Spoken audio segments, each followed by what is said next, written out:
Spoken Label. He lurked in the shadows, waiting and hoping she wouldn't take a different route. This was her usual room. He knew that. He knew her. Ghost of Me, the new book by Amanda Steele, can be found at Amazon, Kobo, Waterstones, and many, many other places. Hi guys, it's Andy N. Thanks today for downloading or streaming yet another episode of Spoken Label. As you may or may not be aware, Spoken Label was started in the beginning of 2006, and currently we have well over 150 sessions recorded and sent. Although you can find it on various networks, the full archive is available for streaming and downloading at Spoken Label bandcamp.com. It is a free download or free streaming there, but obviously if you feel like chucking me a few pennies that way, it'd be eternally grateful to help me keep this podcast going and keep improving my equipment, etc. Enjoy. Speak to you soon. Bye bye. Spoken Label. Hi guys, Andy N, Spoken Label, back in the house again, and I'm on Zoom again today for the second time to do a session, and I've got a gentleman with me today that I've had a referral come through. Michael Maul, is it, Michael? Have I pronounced your surname correctly there? Now, you do. Yeah, now I'm going to let Michael introduce himself in a minute, but it's always good this when I do Spoken Label because people are always referring people over to me. So I'm going to let Michael introduce himself, and he'll tell everybody in a moment where he's from and where his writing originally came from, and we'll start from there. So over to you, Michael. You want to introduce yourself to everybody, tell them who you are. Obviously, you've moved into two collections, and tell them where you originally came from and where you're living now, and we'll start from there. Okay. Thank you. I guess broadly I live in the United States, and I spent probably most of my life in the northern part of the United States in Ohio, which is close to the Great Lakes, Lake Erie and things like that. And about 6 years ago, I retired and moved all the way to the bottom of the United States, the state of Florida, which is where I've been living now. I've been writing since I was probably 18 or 19. I began publishing when I was 20, I think, fiction and poetry. And I've written a novella too, but I've really gone specifically with free verse poetry for a long time, probably the last 30 years. Wow. Now, it's amazing, it seems like your books have come later on then, haven't they, certainly, because we were talking off mic, because obviously your first book you brought out then, which I'm just going to refer to now, Dancing Naked in Front of Dogs, covers poetry from 2014 to 2018. What made you want to do a collected poems from that time in your life then? I was still earning a living and in my career until 2014, and like many people, especially, you kind of get in a habit, I think, of letting your job take over too much of your life or too much of your share of mind. So I would think about it after work or whatever, or worry over something, or be proud of goals that I achieved that basically the rest of the world would never care about, and I wouldn't either once I retired. So I didn't really miss a beat. I mean, I retired, and then I began writing more and more poetry and looking at what I'd done in the past and where I wanted to go with it, and looking at just subjects that I wanted to write about and themes and that sort of thing. So what came is what came, and I never really had to sit down and wait to be inspired. There were always too many poems and not enough time. So at any one time I may be writing 5 or 6 poems simultaneously. Wow. So like horses on a racetrack, and they're all going for the finish line somewhere, and they're in different places along that line. and then there's ideas behind that. When they come to me, they make themselves known pretty dramatically. So I have the idea, it won't let me go. I don't want it to let me go, and I sort of give myself over to it, and do a kind of a rough draft, I guess, if you would say, of a poem, and then I may be rewriting it over a course of anywhere from 2 weeks to 5 years. Yeah, join the club there. Certainly, like I tend to just do one poem after another normally, but like you said, it's when the poem's done, it's a rough draft to me, and it might get put down for a day, or sometimes 25 years is my record so far. So, but yeah, no, I get you completely. So, but like it's when you're working on, say for example, 5 poems at once, do you have any sort of pattern in mind on it? Do you just like spend half an hour looking at one, thinking, "Oh, hang on, I should be working on that one today," or? Well, no, not so much. I probably will let. Probably one of the poems is what I will do the majority of in the course of a day, but then I will switch off because they can get uncooperative and intransigent sometimes. Oh, I like that. Punish them by just putting them back on the shelf for another day, and I will move on to the next poem, which creates jealousy, of course, among them. So they vie for my attention, and it works out better. Yeah, no, I can relate to you with that one straight away. Do you have any sort of reoccurring themes that crop up in your work a lot, or? Well, they're all filtered, obviously through me, the author. So I think I may be the reoccurring theme. But they, they cover a lot of. They just cover a lot of areas. I've lived in rural city, not even cities, small towns in Kentucky or near Kentucky, where there was a bus accident and 80 children perished inside of an inferno from this church bus. I didn't lose anybody I knew. But I was close enough, and it just seemed horrific to me, and it just stayed in my mind until I was able to write a poem about it. And the title of that poem is "The Clothes of Children Claimed by Fire," because it's such a poor area of Appalachia. The people who lost their children laundered the clothes and took them to churches so other kids could wear them, surviving children. So, I mean, it was full of human spirit, it was full of tragedy, it was full of hope, it was full of going on.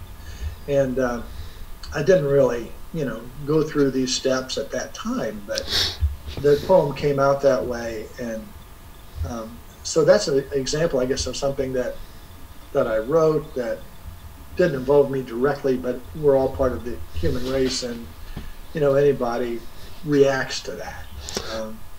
So, I do that. Some of them are more, relationship oriented and kind of more straight up, and as far as involving, me personally, whether it's, my family or my mother's death, or, things with my children or whatever. So, who knows where ideas come from, but there's just more of them than there is time. That I can well relate to straight away with that. I completely agree with you there. It's sometimes my life is I never seem to get time to sit down to write as much as I want, so yeah, I get you completely.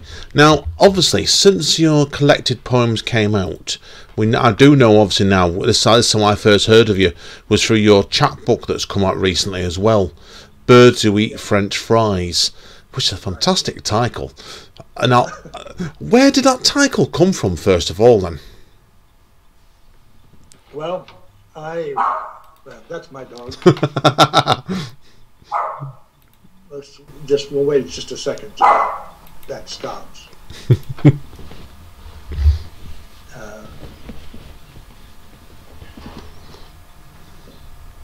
I think he's going to get thrown out of the room. There you are. Summary judgment. Out. So, yes, you asked me about the poems. Yes, yes. Obviously, you've bought another chapbook out since your collected poems. Yeah. Birds Who Eat French. Get this right now. You're Yeah, asking about the yeah, title. yeah. Where did the title from that piece come from? The book. Well, I'm not proud to say that I was in the parking lot of Kentucky Fried Chicken. My partner's favourite place. Yeah, right. Now, there's basically only two choices to eat. One is inside, which is a little sadder than being in the parking lot and eating in your car. So I chose the parking lot in the car, and across from me is not another diner like myself, but a bird that is eating a pile of brilliant. French fries that somebody had thrown out their car window. I took a photograph of it, and that photograph became the cover of my chapbook. Brilliant. And it just made, it made me think as I was doing it that I probably ought to be eating something healthier than this. And then I thought, well, hell, that bird ought to be eating something healthier than this too. And what makes a bird learn to want French fries? And then it just seemed sort of an aberration of nature to me, because it was an offshore bird, a beautiful bird, and I just thought, and this is in the poem, that it was made for better things, to float on waves and to search for schools of fish and things. And I thought, well, it's morphing into human beings, not unlike dinosaurs, people theorize, have morphed into birds. And I thought, well, they just sort of jumped over the dinosaur morphing and become human beings. They're eating fast food now. Birds are. So anyway, that was just what I was playing with in that poem, and that became the title of the book. It's fantastic. It's a fantastic title. Now, we were talking, obviously, before I started recording, like in between, obviously, the first book, Dancing Naked in Front of Dogs, then Birds Who Eat French Fries, you moved it, didn't you? And you moved areas. And you were both, obviously, you were feeling that your poetry has changed or developed, hasn't it, since moving from one area to another? It has, because you had mentioned before, I think you started recording, that you had a move maybe 20 miles down the road, or kilometers down the road. And in my case, I moved 1,000 miles south. Massive difference. And, yeah, it's a whole different climate, and different wildlife and different flora and fauna and all of those sorts of things. So occasionally, since I lived so much of my life differently, when I walk out the door in Florida, it's like, my God, where have I been transported to? So I'm seeing manatee, and I'm fishing in the Gulf of Mexico, and I'm seeing lizards and egrets and beautiful things here. And the subjects that you're thinking about are a little different, and the visual input, the auditory input you're getting into your life that works its way into your poetry has changed too. So it's just a nice milieu for me to be in, to be writing from. And it's not like being in Oz. It's because there are a lot of retirees down here, and it's very international down here. It's easy for Canadians to come down because they can just drive, longer drive.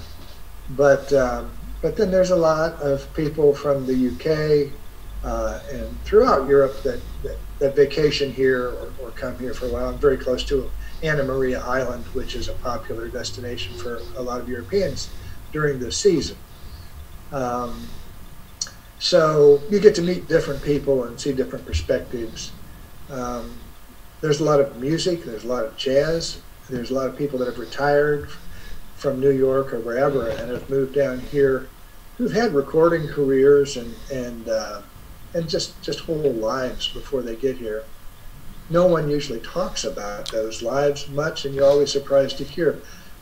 If I can give you an example, I play about once a week in a jam band, and I was invited to come to a practice of musicians, I guess just to jam at somebody's house. And an elderly man came in with a Fender amplifier that was like as much as he did, and plugged it in. He played bass, and I thought, well, this is kind of sad. This guy must be, 85 or 90 years old, and he's playing this bass, and everybody's just sort of tolerating him, which is kind of them. And then he started playing, and I thought, that's pretty good. And then I thought, that's like the best bass player I've ever heard, ever. And so when we got done playing a couple of songs, he was sitting beside me. I said, you really play the hell out of that bass. I mean, that sounds good. He goes, yeah. He said, I've really been a musician all my life. And I said, oh, did you play with anybody I know? He goes, well, yeah, I played with Elvis. Wow. And I was Elvis' bass player. Wow. Wow. And that was a lesson for me, to not judge people about how they look or what's going on. This guy was great.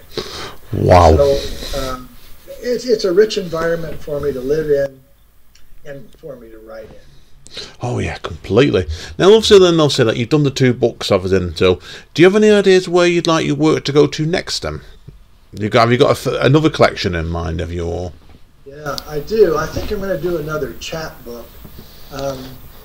One of the reasons that I like poetry instead of fiction is fiction can just take a long time. And I don't feel like I just have too much going through my head that I want to sit down and follow a linear path of some story and plot and subplots. And I mean, I've written those before, but I had more time when I wrote this before. I was in my 20s, then. So now I can have a poem that I like in a week or Thumbs up. a couple of days. And if those get pulled together into 25 or 30 of them, they're a chat book. If I can contrive some sort of thread that ties them together.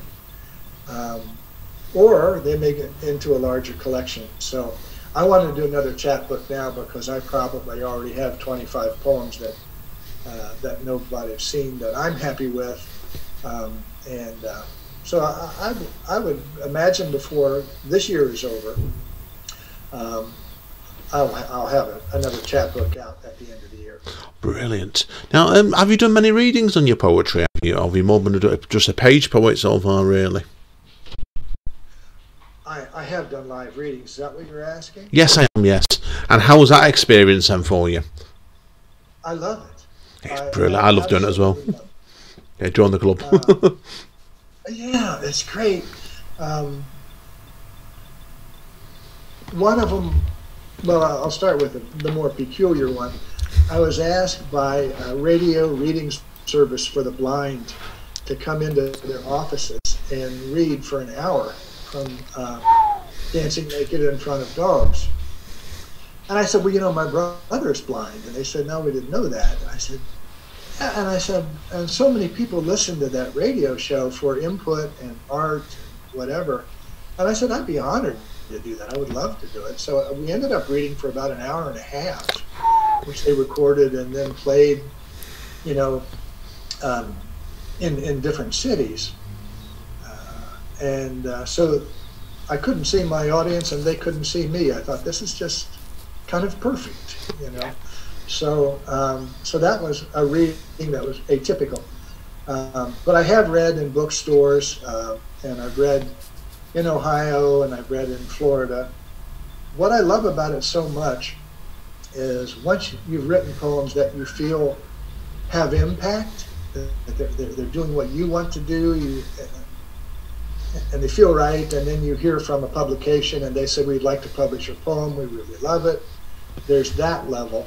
But when you're reading it to a live audience and you can see visually the impact of your words on somebody's face, when you get to a certain part in the poem that's dramatic or they're appalled by, in a positive way, it's like, well, gee, that's exactly the reaction that I had and that I wanted. So it's a kind of feedback to an author that is so real and marvelous. And it reminds you, I'm going on too much about this, but don't I'll worry. just say that it reminds you of the humanity you share, because afterwards people come up and they say, well, you know, I'm going through something similar to that. And then they will describe what's going on in their lives. So yeah, I love the contact. I love the validation from live readings. So I'm a big fan. Brilliant, brilliant. Now, if people want to find out more about you, Michael, where are they best going? Well, I have a website, michaelmaul.net, and that has some of my newer work on it. It has a bookstore tab that you can click on where you could buy Dancing Naked in Front of Dogs or Birds Who Eat French Fries. It has a couple interviews with me on there by print journalists, and you know, maybe some video. So anyway, that's and kind of sort of breaking news, right? As they say today. Oh yeah. On my website, breaking news goes back about 3 months. So, so that would be a place to find. And then I have a Facebook page called Michael Maul Poetry, and anybody's invited to come on Facebook and look at that. It gets updated regularly too. About once every 3 months. Yeah. Brilliant. That's fine. That's all my questions, Michael. It's been a pleasure this today. So what we're going to do, we're going to pause the recording and we'll get you to read a few poems out for us, if that's okay with you. Right. Yeah. Okay, everybody, bear with me a minute. I'll be right back. Spokenly. Hi, guys. I'm still here with Michael at the moment, so I'm going to now let Michael take control of proceedings, and he's going to read out 4 poems for us today. Over to you, Michael. Thank you, Andy. I'm going to read 2 poems first from Dancing Naked in Front of Dogs, and then I'll end on 2 poems from Birds Who Eat French Fries in the chat book. So the first, I don't really explain my poems, because if I'm doing my job, people are going to end up the same place I did, so that's fine. And this first one is called Anniversary Poem. And here it is. I stood on the sidewalk by my parents when my brother set off on his first bike ride solo around the block and never came back. For 50 years, some of me has waited there halfway through his lap. But his journey continues as he learns firsthand lessons in how the universe expands. We had no way to know where he would go. No pins in a map to show a suspicious freezer in someone's garage, or a hit and run by a car, or a hyperbaric collection sack in the belly of a ship to Mars. What I know now, but did not know then, is many moments come and go, but really bad ones stay. They have made me live with the remains of a child heart in the frame of an aging man, still trying to negotiate with something, a slightly better version of forever, scaled down so not to ask too much, hoping less enough could be approved, like meeting in a halfway place, he in a soft knit shirt I outgrew, and I, promising not to talk, just remain side by side with him in our own place, kickstands down and sidewalk safe. Brilliant. I read that one on your website this morning, and I had my fingers crossed you were going to read that one out. Look and play, brilliant. No, it really hit me hard, that one this morning. I read that one. Brilliant. Thank you. Okay. Do you want to move on to number 2? Yes. poem number 2 is called Germantown, and 150 years ago, my family immigrated to the United States from Germany. Ah. We had a few Englishmen in the lot too, but the Germans came in and became U.S. citizens, and were buried in a pauper's grave. I finally found it before I left Ohio and bought a headstone for them. But my grandfather was a musician, and he played for in burlesque houses. Good job. And he also played for silent movies. In Wow. the pit. Brilliant. He was a sweet man. So anyway, this is Germantown for Walter Rice.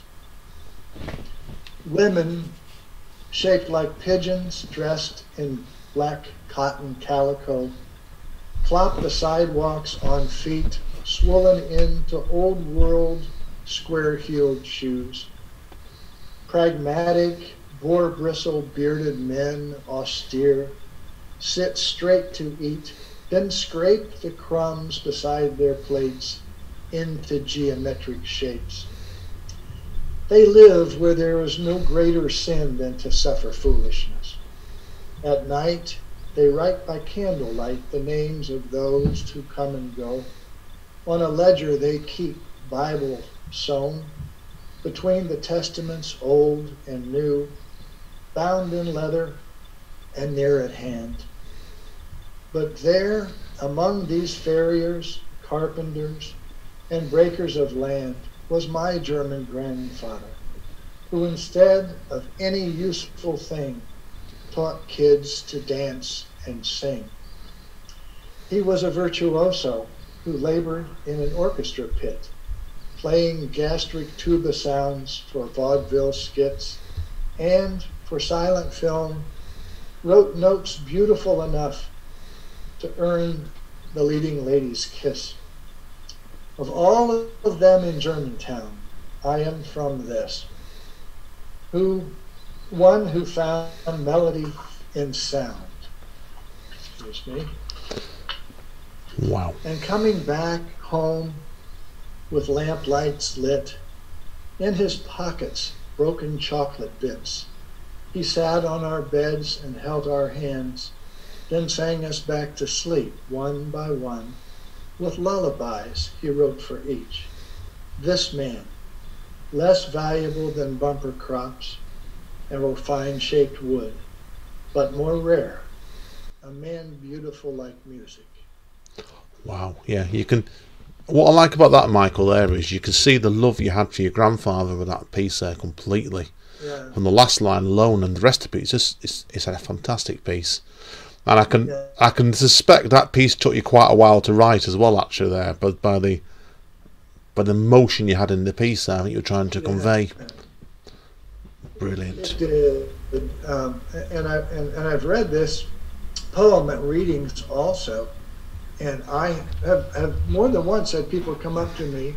There are a lot of people with immigrant roots in the United States, obviously, will come back and tell me stories of their Polish parents or whatever their experience was coming here, because they're just such different cultures, and they were just kind of different pots of cultures here.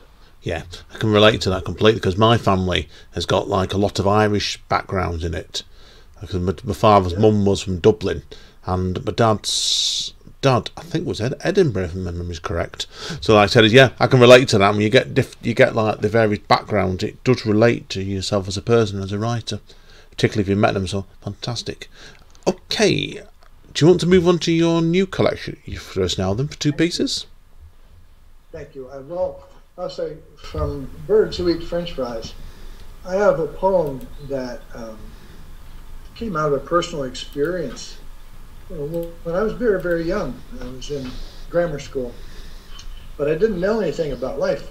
Well, in grammar school, I actually didn't know anything about anything. So we learned there. This was more of an adult kind of realization. and it's called Love Song for Melanie Harrison. I remember this of you, skin light white with clouds of blue. I was in 3rd grade when dime-sized thunderheads first began to come and go on your neck, arms, and hands. Angry clouds of the darkest blue peeked out of a short-sleeved dress. Later, when you moved away, my mother explained a world in which sick people strike at things they find too good to be around. I don't know where you are today, but since have read mistreated children dread yet blame themselves for beatings that are meted out. There is next to nothing you could have done to make it end, or to not give in to the fear of wondering when it begins again. But these are better times in which I imagine you fully grown, surrounded by a family of your own making, where I see your life playing out against skies bright, in skin you wear unmarred, in a life pure and simple, loving and secure. The rewards of a survivor life, earned in recompense for years endured, an inheritance long promised to the meek. Sometimes I close my eyes, and I see you that way too, as a saved girl, and in that see proof how very much God yet loves his imperfect, unfair world. Great stuff again there. Yeah, I can see the reflection in that piece. And it's a nice changing gears from your previous 2 pieces, I think, really. So yeah, I can see how you're writing. It's not that I'll never say write, it changes, develops, and there is a changing gears from that piece, certainly to your first collection. So brilliant. Thank you for that. Okay, the conclusion time now, isn't it, for your finale? Should we get the flags out, shall we? I don't think I strategically arranged these for a finale, but this is the 4th poem. Florida is home to a lot of retired people, because if they have a choice to not live and work in ice and snow, they come to Florida and live in sand and sun instead. Sounds good to me. But they have a very high death rate here because people come here in their 70s and 80s. So there's always somebody that you know who's giving up the ghost. So I wrote, I've learned about it. I've written a song. I've written a poem called Husbands Lost in Florida, and that's what this is about. They are still great destroyers of good women, no longer deflowering, but widowing their wives. Men shuttle in and mill at Heaven's Gate like a mass beaching before the pro shop. On the days when men die, they reveal their true selves, sneaking off with tasks half done, never fulfilling all she wished or even what he promised. But the hatchet is buried now from that old war. Soon she will be moving too, to a 1-floor house that will become her 2nd story, where the end will play out, leaving behind friends and a few shaky men who, when husbands go away, seem to wander in. But she'll admit, in bed some nights on her lips, she'll still feel a kiss, slight and thin, as if they were kids again practicing to get it right. And a nagging reminder, too, whenever she leaves to turn out the lights, because money doesn't grow on trees. As if he is still weighing in while cruising by, enjoying his new infinity, where, after not hearing from him since forever, he now wants to invite her out again. Oh, man. Oh, I like that weariness at the end of it then. Oh, man. It's like, yeah, great stuff. Thank you for that, Michael. It's been brilliant today. Really enjoyed it. It's been a pleasure chatting to you and meeting you. So hang around. I need a quick word of you off mic. But this is Andy N. Thanking you today, Michael. It's been brilliant. And we'll see you all soon, guys. Thank you. I appreciate talking to you and meeting you online, and I appreciate all of your viewers and listeners stopping in. Thank you, everybody. And thank you again, Michael. See you all soon, guys. Spoken Label. Thanks again for listening to another session of Spoken Label. Our full archive can be found over on Bandcamp at Spoken Label. That's one word. Spoken Label. Full stop. Bandcamp.com. And there is over 150 sessions there. So I'm sure that if you've enjoyed this session, there'll be something else there you can enjoy as well. Take care. Bye-bye. Spoken Label.